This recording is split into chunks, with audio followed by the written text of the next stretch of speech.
So if everyone's happy, we'll get underway.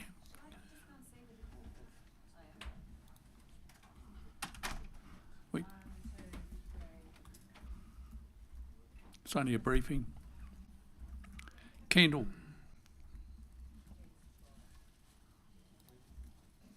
When you're ready. So much pressure. Oh, you're waiting for someone to join you there? I was.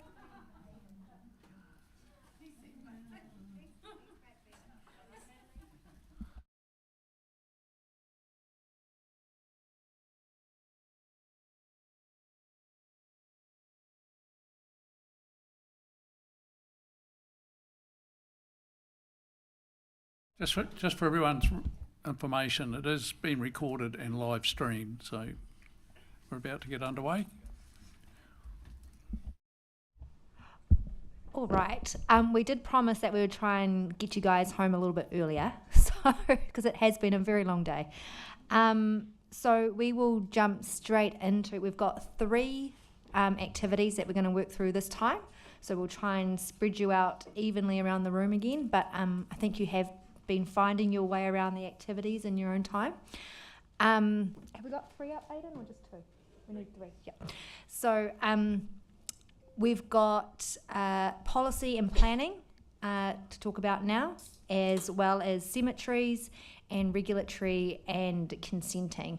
So the staff here, regulatory and consenting, will be led with Jess Sparks over here, Nick Carroll, who you'll, I think, know as well.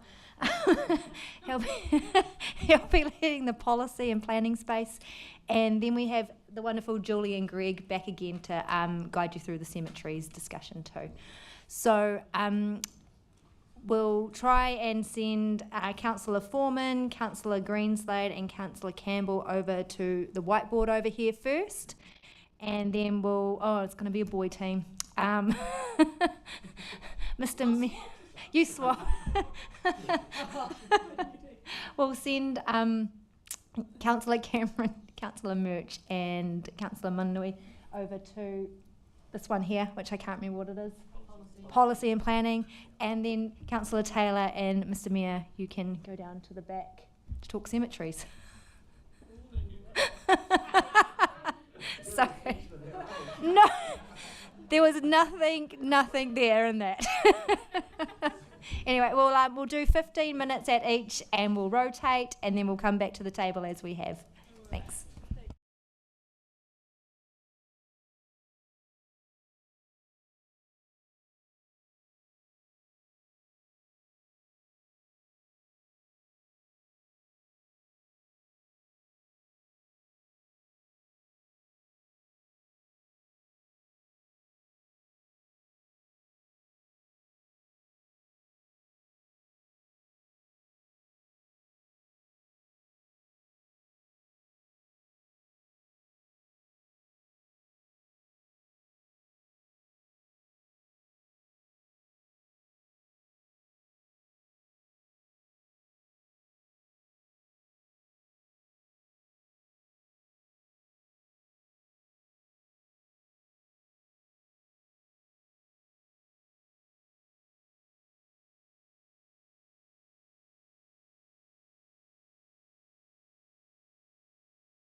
Nick, are you already? Aidan, sorry. Yes, that's okay. All right, we'll start with cemeteries. Again, we'll try and just get a sense of why the feedback's heading in that direction. And we'll take some good notes that will help us write a brief of what we would review. So cemeteries is quite a strong view there again, to look to what can we do less of or reduce rates impact. There's not a lot of feedback there on the chart, so please give us some sense of what that means. Thank you.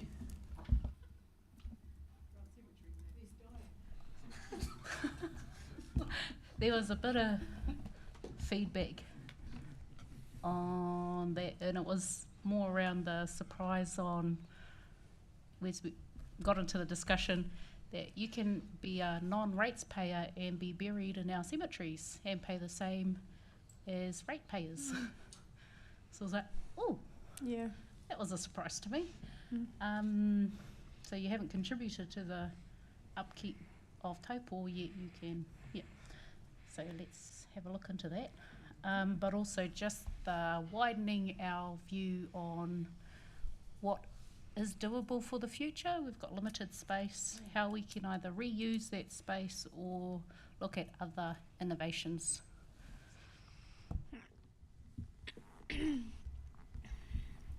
Wahine. Yeah, same for Carl, same thoughts. I really like the suggestions that came with the option of actually doing less in terms of our cemeteries, looking more broadly and looking out more into the future, like Ngahuia said. How can we improve on the way that we're doing our burials in our cemetery for optimal space saving, I suppose, and also, quite keen to look at how we might maybe impose higher costs for those non-residents who may want to be buried here in these cemeteries. Because if you think about our current our residents within Taupō, they've got to pay the exact same costs and wait the exact same time, or they might actually have to wait longer if all of the plots are purchased from non-residents or people living in Wellington but want to come in and rest in Taupō because they love Taupō as well. But I think we could actually really look at that as a bit of a cost saver for us. Councillor Campbell. You did right, Wayne. Did I just hear agreement between the two of you? Just greater scope for other activities, and I'll just reflect. In Rotorua and many other cemeteries, they have these plaque walls for sort of memorial ashes, which is an obvious space saver. We could it costs money to put them in, but I mean, at the same time, people would pay money to house them, their loved ones there. So that's something we could look at, and the other scope is for areas where people want to put more extensive decorations above the grave site, which is currently not officially permitted at our cemeteries. But if people want to pay more and maintain them, then I think there's scope for that. And I'm sort of thinking of the Polynesian type extensive decorations, which, what was the sort of picket fenced off gardens above the gravestones and stuff, there are one or two of those like that, but I'm sure they're not officially allowed, but yeah. Councillor Cameron. I'm wondering if we're getting a few more out-of-town burials, not just because they love Taupō and want to rest in peace here, but are we a bit cheaper than other places? Should we be looking at our fees and charges? Yeah. Just a final say, I'm actually looking forward to the review of this. Very morbid, but yes, because there are lots of opportunities where we can do things slightly differently here, but mindful that the budget used in this space is so small, I wouldn't want to over-engineer anything.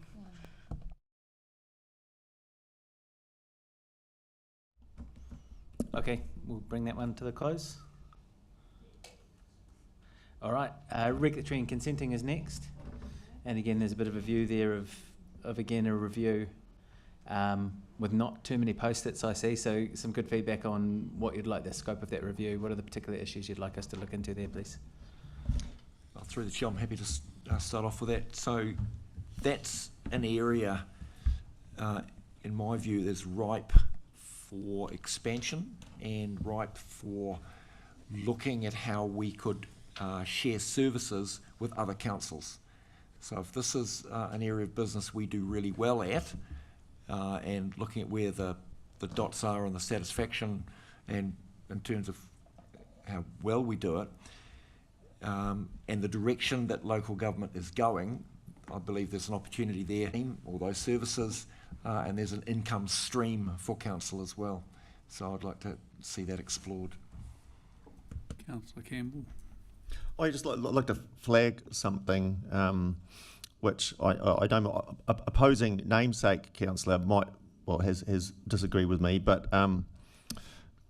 about just an example I've heard in Rolleston, down with Selwyn district, they've apparently quite uniquely in the country are issuing, I mean the development is very rapid down there, but they're issuing building consents prior to land titles, and that's apparently saving the developers about 1 to 2 years in time, and I believe that's resulting in cheaper costs to the consumer. I mean, there are risks, I understand there's risks with that, but perhaps we could consider enabling that as a change. Yeah, I guess I'm that councillor that opposed that, wasn't I? You're referring to me? Yeah, no, it's a dangerous thing to do to start, but I wouldn't want to start building on a property that doesn't have title. And I understand they're doing that down in Rolleston because they have a huge growth problem and they're having trouble meeting their legislated timeframes to process building consents. We process building consents here within 20 working days, generally.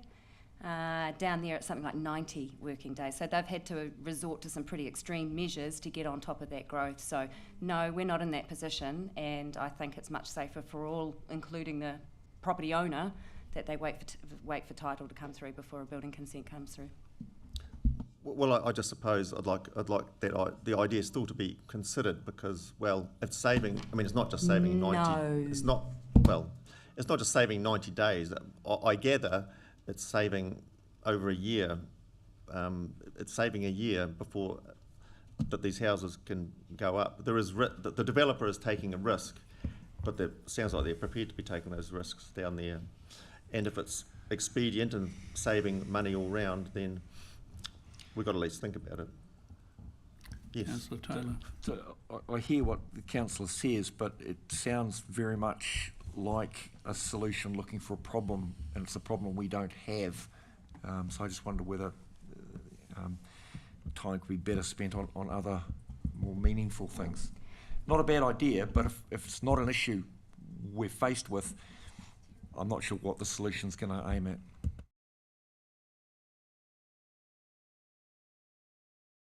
It would be saving money and time. That's because they've got a time problem. We don't. It's taking 90 working days to process a building consent. That's a long, long time. So that's where they're trying to get the cost savings because it's costing them in the long term to wait for that. We don't have that problem. We don't need to take this risk right now. I suppose the best person to answer those questions would be the developers around here, actually. Hi. Are you one? Well, okay, one. Okay, we'll close that matter for now. Is there any further feedback on this particular area? Yep, just quickly, that's my lonely, terribly written post-it up there. But first idea was to support KT's idea around us opportunity, I guess, around becoming a Provider. or council of excellence where we can outsource some of our skills and get something for it. I think there is some space in there with regards to fees, especially in the residential space. You know, the 4K off the back of it alongside an 800K house, I'm sure we can move that a little bit, or there's opportunity there. And I love Jess's idea about bringing, probably similar to Kevin, but what we're outsourcing out to Christchurch, building and starting to grow our own in-house expertise. And even if there isn't a saving and we can manage that, I think it just brings a better contribution back into the town in general.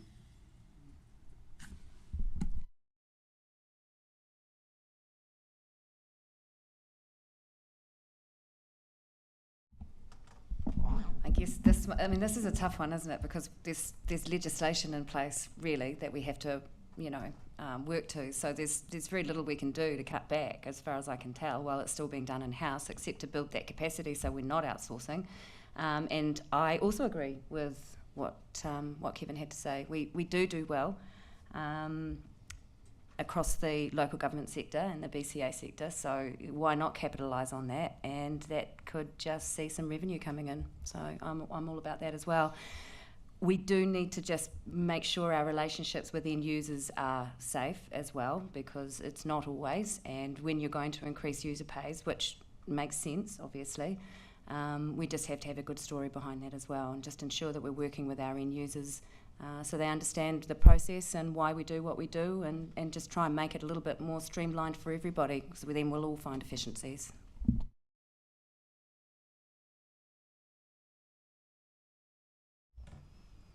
Okay, and lastly, policy and planning.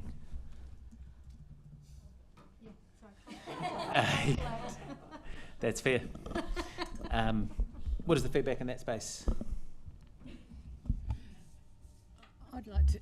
I'd like to give some feedback on that space. I did say to the staff there, I do think it's a little bit like owning a car. You do the maintenance, you look after it, you make sure things are done when they're supposed to be done, and you won't have any problems. If you don't do those properly, that's when you start to have problems. So I've got a 12-year-old car that's never had anything going wrong with it, because it's serviced regularly, it's looked after properly, and it does the job it's supposed to do. And I think that's where policy and planning look after us very well. And it's electric, isn't it? Electric, isn't it? Is it? No, that's the other car.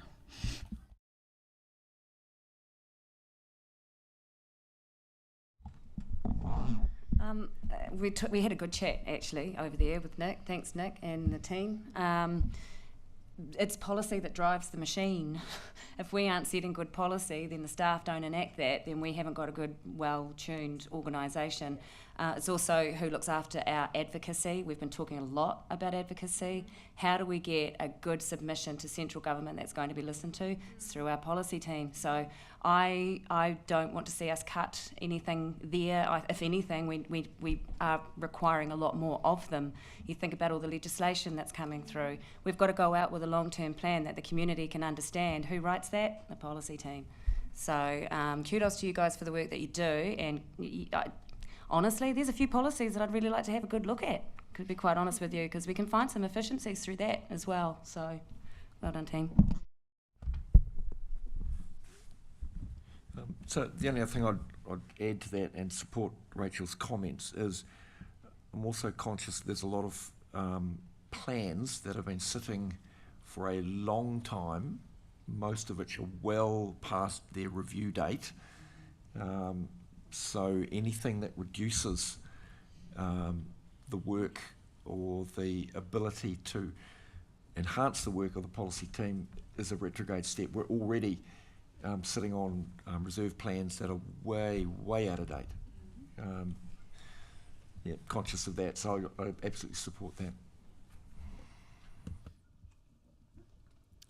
Councillor Campbell. Oh, you just observation of mine. The question was how important is the policy and planning teams to the community?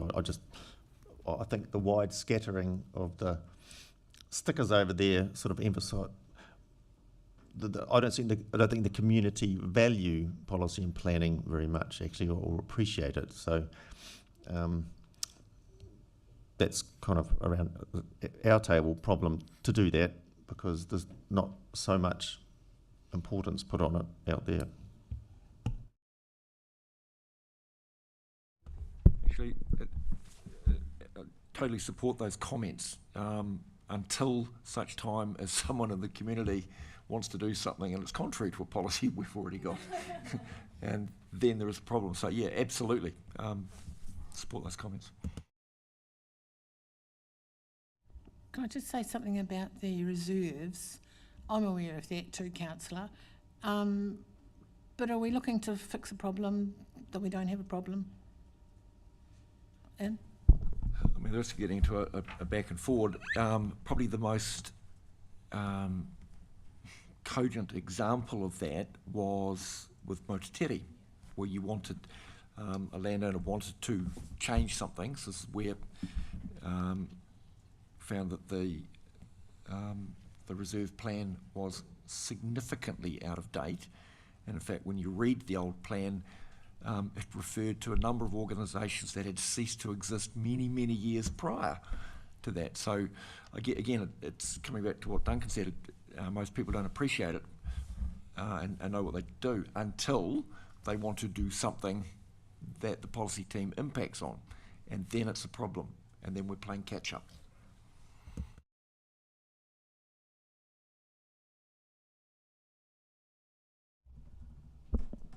Okay, we'll move on to the next couple. We've got 2 more to go. So we'll break into 2 groups. It'll be coming shortly. Over here we will have animal control and compliance. And down the back we will have emergency management. Thank you. So let's get into it. 10 minutes again per, and then swap. Thank you.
Returning to your seats, we're now back live online again. Hello, everyone. Thanks for that. We will start with emergency management. Just looking at where we are there, there's a few sitting in there in the increase, but I'll just go back to the colourful poster first. It seems like we're doing a good job there and everyone's satisfied, but I did read on some of those post-it notes just around I suppose the weather events and things like that in our responses, and that these are possibly going to be more frequent. I think I read that up there. So I'm just wondering if there is any more commentary around emergency management, and just how council's operating in that space, and just elaborating on any feedback there to staff to go away and have a think about. I'm happy to start. I think it's worth having the conversation around the funding we put aside annually for our emergency response fund. That's not for staff or for our EOC or anything, but for the rebuild of infrastructure. We cut it from 6 to 500,000. That's still 0.5% on rates.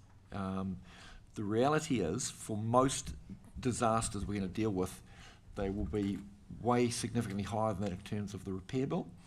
And I think it's worth having a look at other funding streams and doing a comparative study of that as to whether or not it's even worth contributing to that fund relative to other mechanisms for funding recovery. And if it works out that, we should still contribute, well and good, but if not, then take the appropriate action. Could I ask Sarah where the fund sits at today, quantum-wise, approximately? Recollection was about 2.6 million, but I'm guessing, and Sarah can nod or shake her head, that's a matter that you'll be covering off in terms of your financial strategy conversations, because it's referenced in the financial strategy. So agree, let's pick that up, but we can go away and work out whether that's in the financial strategy versus the emergency management activity itself. Oh yes, thank you, Sarah. Actually, it was 2.6, but it is being used for transportation. My question is just supplementary to that, if that's helpful to you, Chair. Keep going. I appreciate where Councillor Taylor's going, and it is worth having the discussion, but I guess my challenge is that a lot of our emergency management funds lately haven't been big things, they've been slightly smaller things, so we are going to have to keep funding that in some way. And then I understand we've of course got insurance, and then we've got the TEL fund, plus we've got debt headroom. So, it's part of a bigger discussion. Appreciate Councillor Taylor's view. My feeling is we absolutely need to keep investing in that fund, because we're going to have more and more that aren't necessarily big and huge, and if they are, yes, we probably will get central government support, but we do have these other backstops in place as well. So we just have to make sure that we've got enough set aside that when these more frequent events are happening, they're not huge, they're not massive scale, but they are still a cost, and we have to meet that cost. Councillor Greenslade. Yes, thank you. Just reinforcing actually what Councillor Cameron has just said about the access to funds. I looked at the emergency management from a different point of view. I was on the emergency management committee in the last triennium, looking at from a ratepayer or resident point of view. We've got to keep on getting that message out there to our community that a helicopter is not coming to rescue you if there is an emergency. And it's one of the things I do actually speak to community organisations, ratepayer associations, and where I go to in my area, because it is a relatively isolated area. Please think about how you're going to look after yourself in your community if there is an emergency. And on the emergency management committee, we did say you can, or you could expect to be looking after yourselves for 3 to 5 days before any help comes. And that clearly happened at Gabriel, as we know. So I think we need to keep on focusing on comms and our emergency management people connecting with our communities. Nobody, what did Hadley say? You don't think about emergency management until it's all you think about. No. Yeah, I just sort of total for what Sandra said, because the whole getting that comms out is more important in this space than pulling back. Is what I'm seeing, but I also appreciate all of the different funds around the place. I'm still baffled at what we pay out of what. It would be nice to see it all in a nice little, I don't know how that would be presented, but it's understanding on where the different funds come from and how we access them, because there might be some savings we can make. Councillor Menanui. Yep, just probably agreeing with everyone that the emergency or even a contingency type fund alongside weather event discussions has come up across multiple functions, so possibly we revisit that, agree there.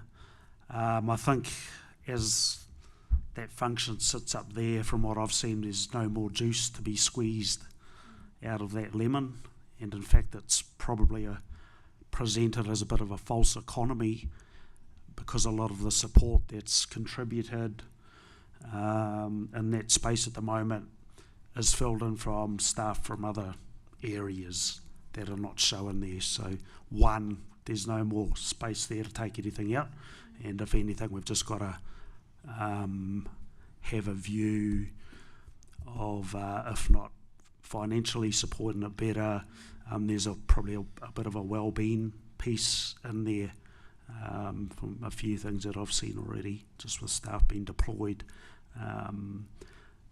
What happens there too is the BAU jobs get left, so yep. I just need to tidy up on a comment made by Councillor Greenslade. It's okay. I do have a little bit of... Are you going to send the helicopter, Your Worship? I do have a little bit of experience in this area. You do. As does Councillor Taylor. And having 4 weeks, did you say, or a week's supplies? No, they say 3 to 5 days. You should be able to sustain yourself and look after yourself. My experience is that's insufficient if it's a big disaster. What I saw overseas was 2 weeks before any substantial aid arrived. There was little local pockets of assistance given, so I just didn't want the public to mislead. And that's what you're saying is probably right in a lot of circumstances, but I personally hold 2 weeks of water supply at home and canned food because of my experience of what I saw offshore. So it was just because this has been recorded and on YouTube, I just wanted to make that clear. But just,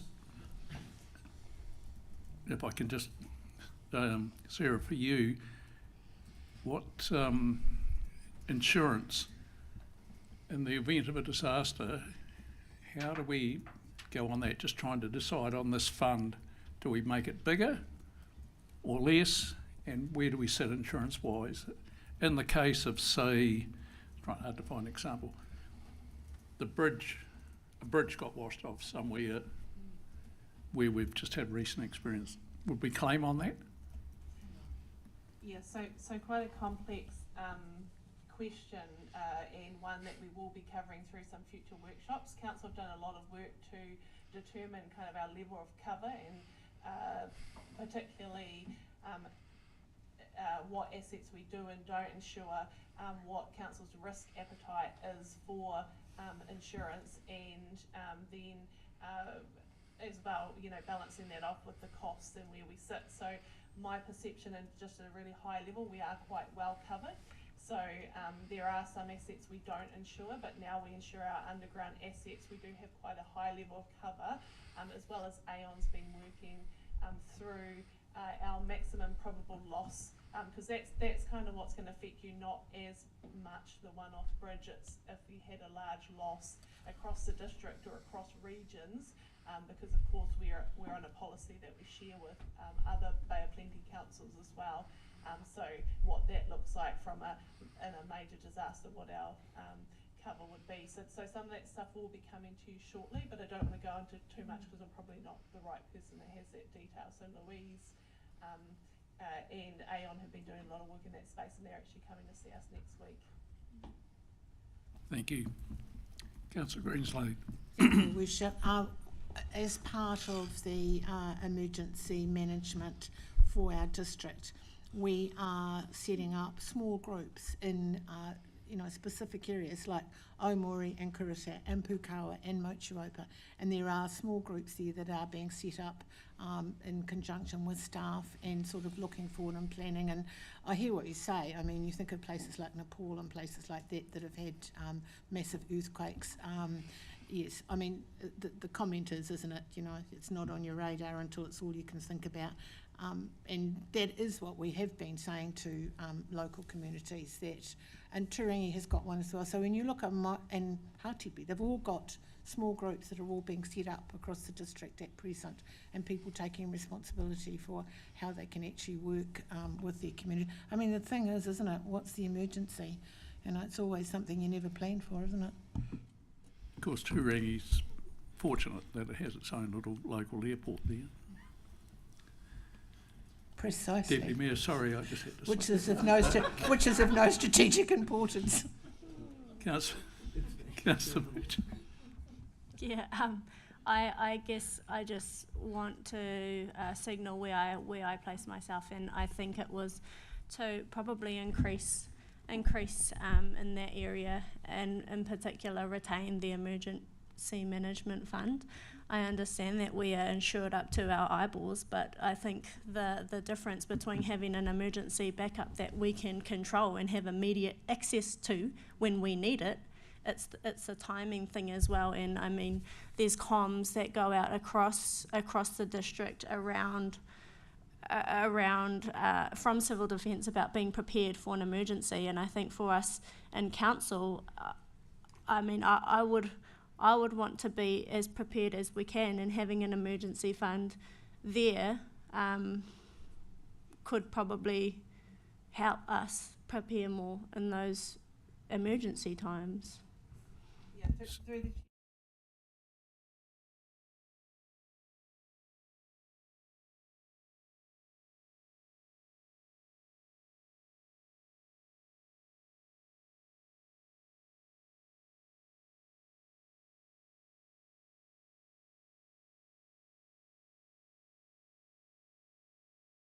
certain amount of liquidity, and we've got debt headroom, which because of our structure of our lending and local government lending in general, we can pretty much get debt funding, and that, like, if we raised it today, we'll get it in the next couple of days. It is really quick. So from a resilience perspective, having that quick cash on hand, we're certainly well covered, and probably a lot more than any emergency fund could provide. But yeah, again, I totally appreciate the comments, and that's definitely part of the financial strategy, making sure we've got that coverage.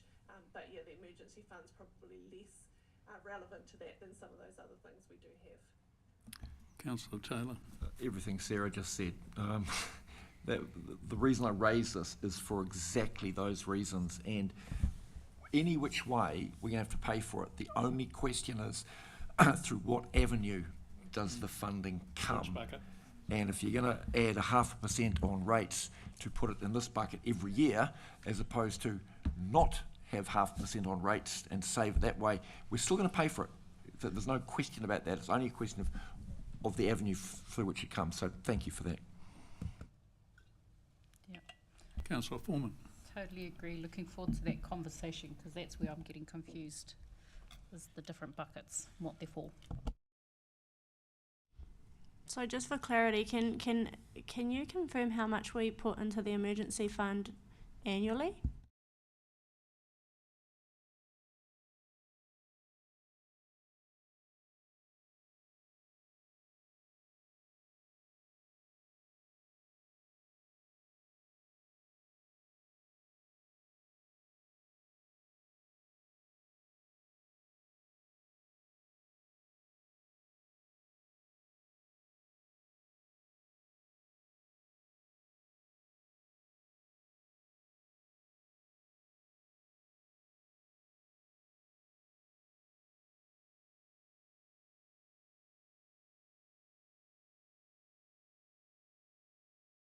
Just to add to that, Sarah, for next year, for the next financial year, that will be included in the paper that's coming to you at the end of this month. Andrew's nodding because he's written it. And so you will be able to debate what the contribution you wish to put into the budget in a couple of weeks' time for next financial year. The LTP, I think, is a financial strategy conversation.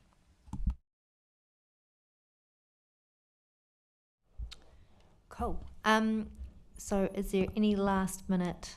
Nope. Otherwise, we will move on to animals and compliance. Animal management and compliance. It's getting a bit late in the afternoon. So just having a look at that poster there, there's a bit of a spread from doing it really well to maybe missing the mark a little bit.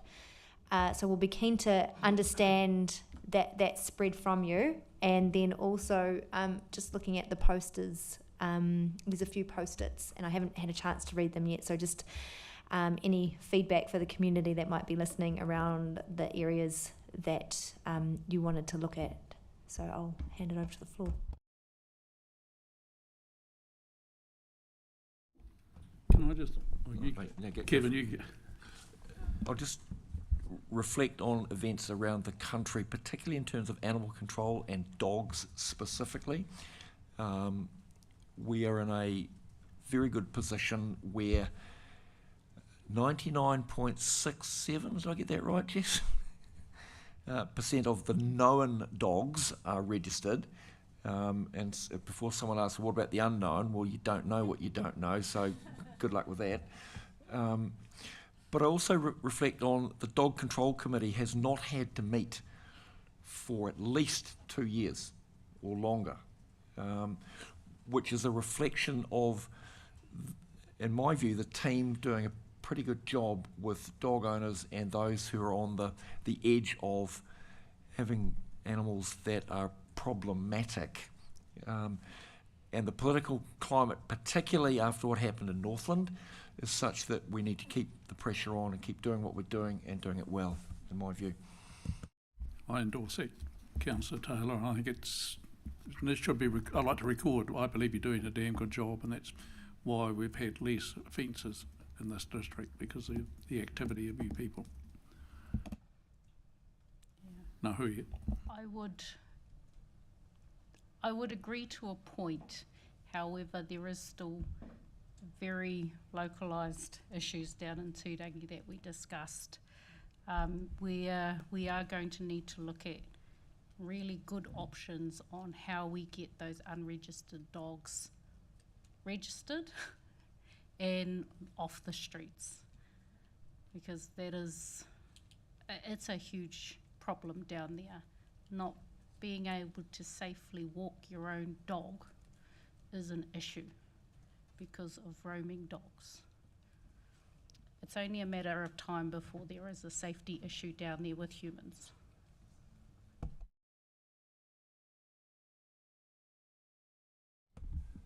So that's really quite significant, Councillor Foreman. I just wonder whether Jess is able to respond to that, because we're putting this information in the public domain. Nothing has come to light in terms of the Dog Control Committee in that respect. I think respectfully it'll be worth a response to that, if you don't mind. Can you just repeat the question now, yeah?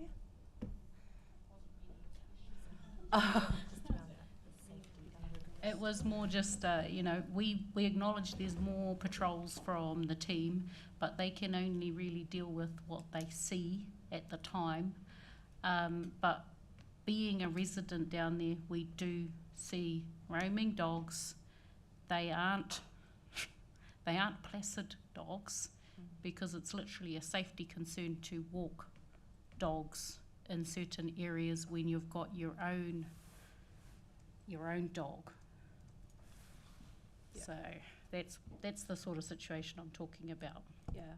So in terms, you're right, Councillor Taylor, we haven't had a meeting of the Dog Control Committee for a couple of years. We've actually got one coming up in next month, which is specifically dealing with a dog owner in Turangi, interestingly enough. I guess the only response to that is that levels of service, we could increase levels of service in Turangi, we could have more staff on the ground in Turangi, but of course we have to balance that with the size of the district and how many staff we do have on the team. The other thing too is that from what I understand anecdotally, the issue with the roaming dogs is often outside of what we would call normal working hours, so in the evenings, that sort of thing. We trialled we had a bit of a pilot project for the summer of having the teams rolling on a bit of a rolling roster up here in Taupō over that high summer period, and we could potentially do that with Turangi as well, but it would require more resource. Are there any other questions or comments anyone wants to make? Oh, Councillor Campbell. It occurred to me, look, as bad as things might seem they are, look, I was at rural Whakatane last year, and I've never had roaming dogs chasing my car down the road for hundreds of metres. Yeah, you're serious. So I thought, yeah, could be worse. I think the only other thing I did think up there was around the parking. I noticed there's a yes, look at paid parking, and a no, don't look at paid parking. But again, I think it might be worth actually having a look into if there are options around changing the behaviours in that space. But hey. I was one of the ones that said no to pay, because actually you do pay for parking if you stay over an hour, as I've learnt on a number of occasions. So we do have paid parking. I'm not sure who precisely, exactly. We have very good staff that do their jobs. Precisely. Councillor I never would say a word against them. Councillor Gressay, can I just record your thanks for subsidising the council with your overpaying? From my massive council salary. Yes, well, it's reinvesting, that's the one. I just did want to support actually what Nahui has said about the dogs in Turangi. I think probably it's the one thing that people contact me about the most. And actually, funnily enough, it's not just Turangi, it's also the southern settlements and the issue with visitors' dogs, because most of the dogs out there actually are visitors' dogs. And they just seem to think that once they get out there, they can just let them run free and run wild and have a wonderful holiday at the beach like their owners are having. And I know that has been an issue. But having said that, I would like to also say that I know that the staff do a very good job. I actually followed the dog compliance truck around one day because he was driving around in front of me, and I thought, I'll just follow him and see where he's going. And I did. And it was really interesting. He was doing a great job. So I can concur that they're working very hard. It's a thankless task. There's no two ways about it. And I think what we need to do is address the irresponsible people who are behaving like this in our community.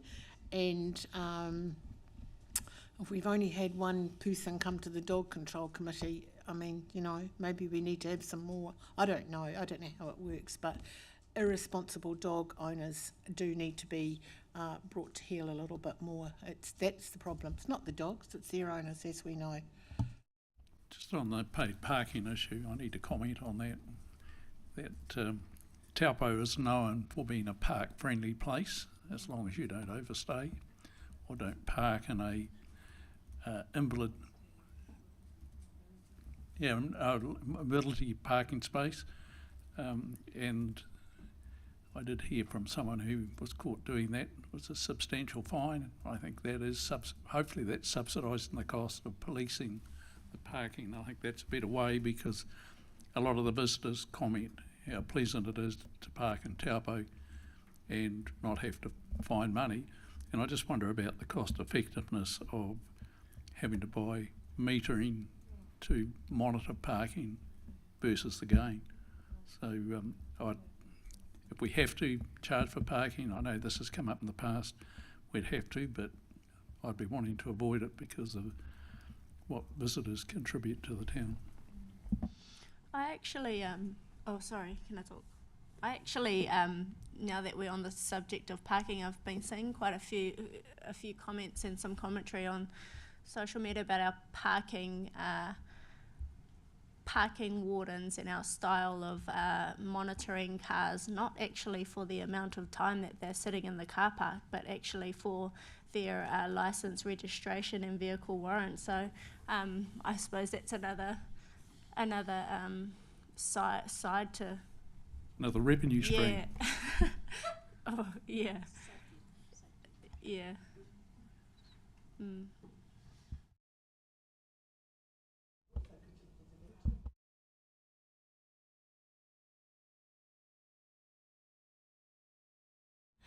Okay, well, thank you very much for your feedback.